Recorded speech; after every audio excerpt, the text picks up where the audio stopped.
everyone. So the second story that we're going to do is a Christmas story, but it's a slightly different one. This is based around true events. Now, I know some of you have studied history and really like history. This one is set during World War One, and it's Christmas 1914. So it's the first Christmas of the war. Remember, when the war started, everybody thought it would be over by Christmas, but we know that that didn't happen. We know the war lasted 4 long years.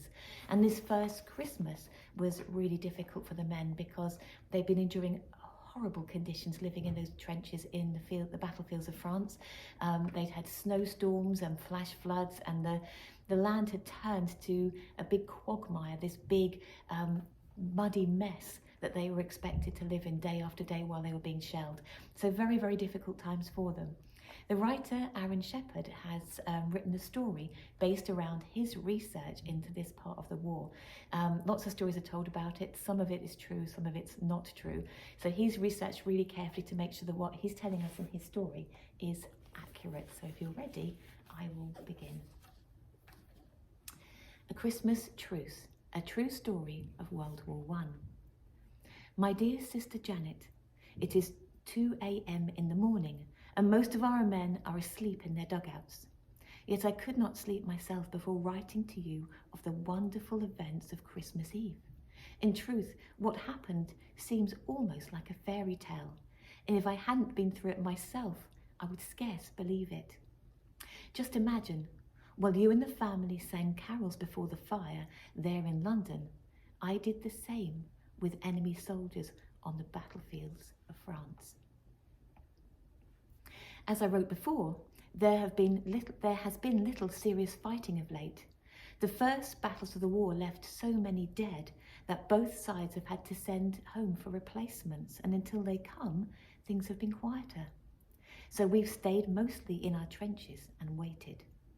But what a terrible waiting it has been, knowing that at any moment artillery shell might explode and land beside us in the trench, killing or maiming several men.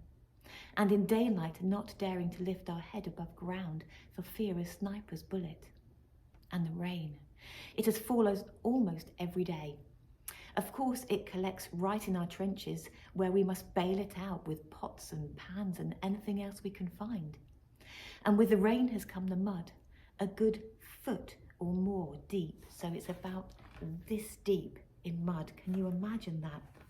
It splatters and cakes everything, and constantly sucks at our boots. One new recruit got his feet stuck in it, and then his hands got stuck too as he tried to get himself out. All through this, we couldn't help feeling curious about the German soldiers across the way. After all, they face the same dangers that we do, and have to slog it out in the mud and the muck just like us. What's more, their first trench was only about 50 yards from ours. Between us lay no man's land, bordered on both sides by barbed wire, and yet they were so close we could hear them talking, we could hear their voices. Of course, we hated them when they killed our friends, but at other times we joked about them and almost felt we had something in common. And now it seems they felt the same. So the distance between the trenches in World War One will be less than the distance between sixth form and our new building. Doesn't that seem ridiculous? Just incredible.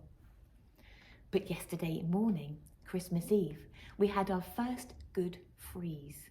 Cold as we were, we welcomed it, because at least the mud froze solid. It sounds like the weather we're getting right now, doesn't it? Everything was tinged with white frost, while a bright sun shone all over. Perfect Christmas weather. During the day, there was little shelling or rifle fire from either side.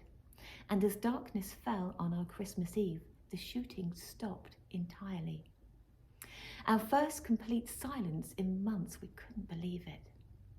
We hoped it might promise a peaceful holiday, but we couldn't count on it. We'd been told the Germans might attack and try and catch us off guard. I went to the dugout to rest and lay on my cot. I must have drifted asleep. All at once, my friend John was shaking me awake. Come and see what the Germans are doing. I grabbed my rifle and stumbled out of our trench and stuck my head cautiously over the sandbags to look. I never hoped to see a stranger and more lovely sight. Clusters of tiny lights were shining all along the German line, left and right as far as the eye could see. "What is it?" I asked in bewilderment, and John answered, "Christmas trees." And so it was. The Germans had placed Christmas trees in front of their trenches, lit by candles or lanterns or beacons, like beacons of goodwill. And then we heard their voices raised in song.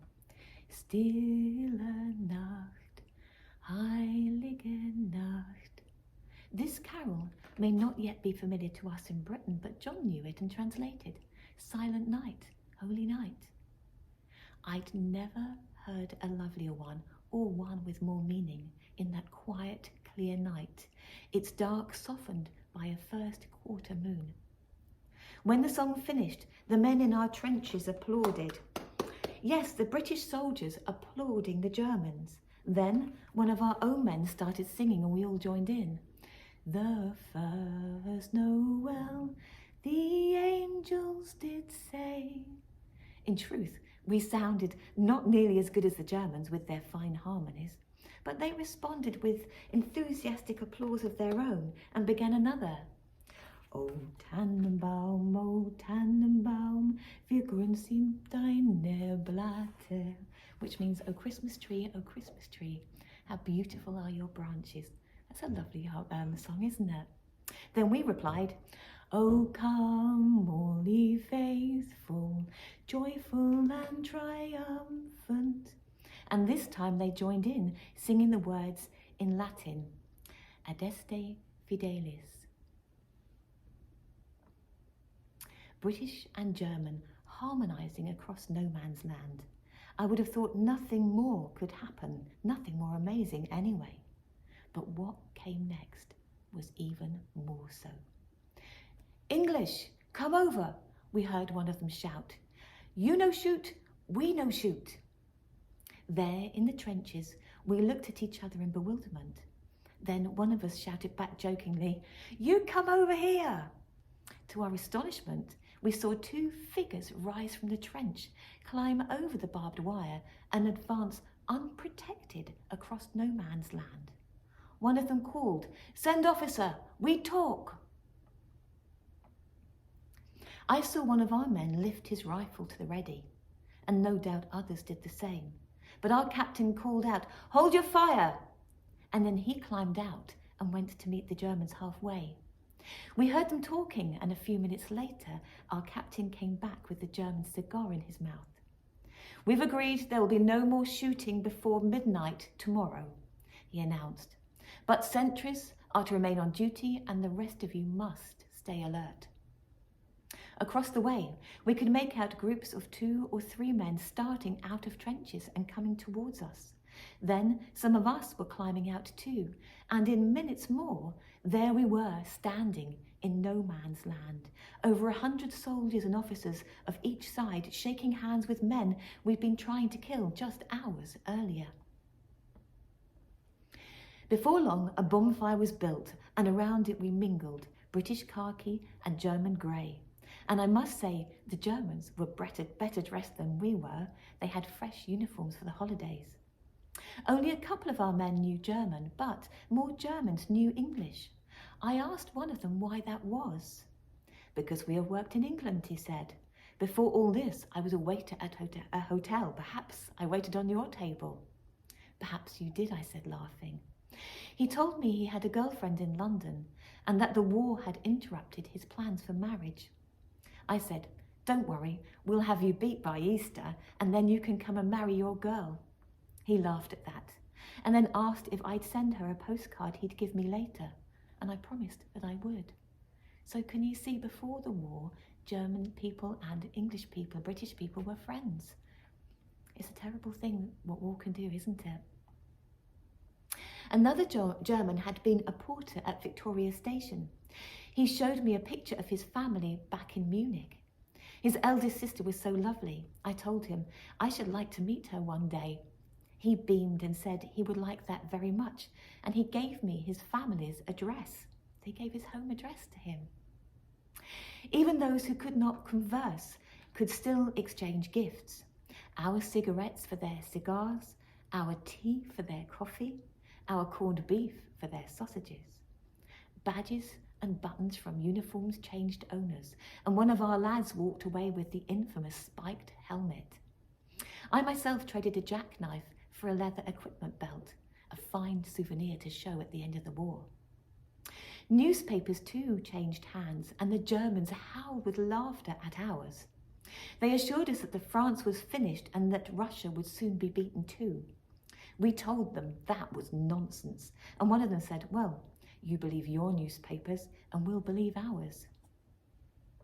Clearly, they are being lied to, yet after meeting these men, I wonder how truthful our newspapers have been. These are not the savage barbarians we read about. They are men with homes and families and hopes and fears, just like us, men like ourselves. Why are we led to believe otherwise? As it grew late, a few more songs were traded around the fire and then all joined in. I'm not lying when I tell you this, all joined in Auld Lang Syne. Do you know that song? We sing that one, don't we, around New Year? Auld Lang Syne? It's all about old memories and old happy memories, really. And all the men sat around singing that. Do you know the one? Should old acquaintance be forgot and never brought to mind? Should old acquaintance be forgot and the days of Auld Lang Syne? For Auld Lang Syne, my dear, for Auld Lang Syne, we'll take a cup of kindness yet for the sake of Auld Lang Syne. So all of them were sitting around the fire thinking memories of home, happy memories from before the war, all united with exactly the same thoughts. And did you hear the word kindness in there? Kind thoughts, kind feelings. Then we parted with promises to meet again tomorrow, and even some talk of a football match. I was just starting back to the trenches when an older German clutched my arm. Mein Gott, he said, why cannot we have peace and all go home? I told him gently, that you must ask your emperor. He looked at me then, searchingly. Perhaps, my friend, he said, but also we must ask our hearts. So he's saying we shouldn't just do the things we're told to do. We need to think about things and decide whether we think that they're the right thing to do. And so, dear sister, tell me, has there ever been such a Christmas Eve in all history? And what does it mean, this impossible befriending of enemies? For the fighting here, of course, it means regrettably little. Decent fellows those soldiers may be, but they follow their orders, and we do the same. Besides, we are here to stop their army and send it home, and never could we shirk that duty. But still, one cannot help imagining what would happen if the spirit shown here tonight was caught by the nations of the world. Of course, disputes must always arise, so arguments are always going to happen. But what if our leaders were to offer well wishes in place of warnings, songs in place of slurs, and presents in place of reprisals? Would not all war end at once? All nations say they want peace, yet on this Christmas morning, I wonder if we want it quite enough. Your loving brother, Tom. So this soldier sitting in the trenches, having met all the German soldiers, is really wondering what's going on and thinking, surely our leaders can do better than this. Surely they can find a different way to solve this dispute, this argument. Some of the stories that you might know about Christmas 1914 might involve a football match. Have you heard that one? I know it was featured in an advert. I think it was one of the big department stores had it as one of their adverts a couple of years ago. Unfortunately, having researched history, it looks like the football match that they talk about actually didn't happen. That doesn't mean that football wasn't played. I don't know about you, but every single break time, every single lunchtime, no matter what, It seems to me that people find ways of playing football because we all love it.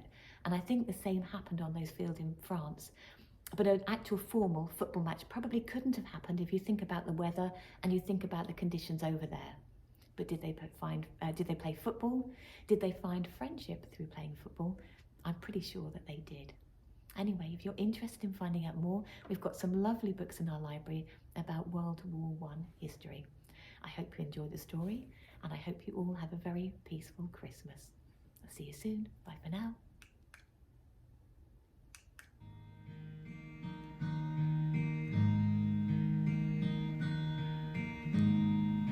Should old acquaintance be forgotten and never brought to mind? Should old acquaintance be forgot and days of old lang syne? For old lang syne, dear, for old lang syne, we